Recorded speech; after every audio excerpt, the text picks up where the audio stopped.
While I'm out here, I thought I'd do a little review of the Curt Spyder gooseneck hitch, gooseneck plate rather.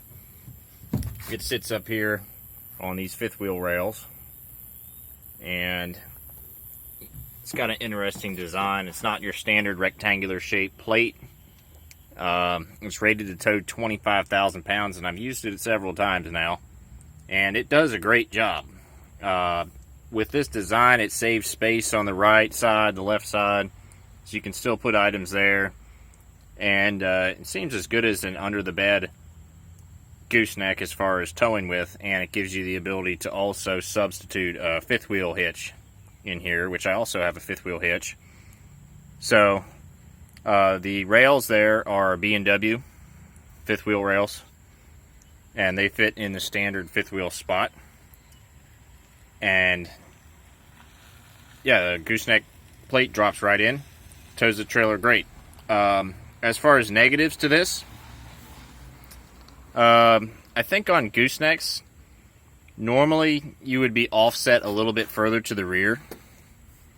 The ball would be.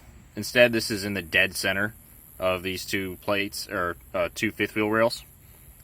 So it is a little bit closer to the cab than if you had the under the bed setup. The other thing is how high it sits above the bed. The rails themselves are elevated a solid inch and a half, maybe even 2 inches. And then above that, we've got even more elevation. So we're about 4 to 5 inches above the bed here.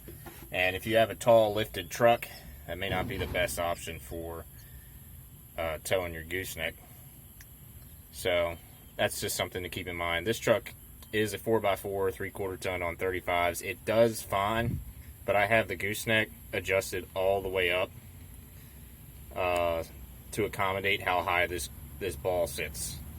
So that's just something to consider. If you have like a 3-inch lift or 6-inch lift, you may just want to go with the under the bed setup.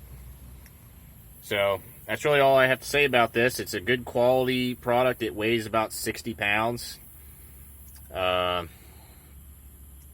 Yeah, I would recommend it to anyone that wants to go this way with fifth wheel rails. All right, have a good one.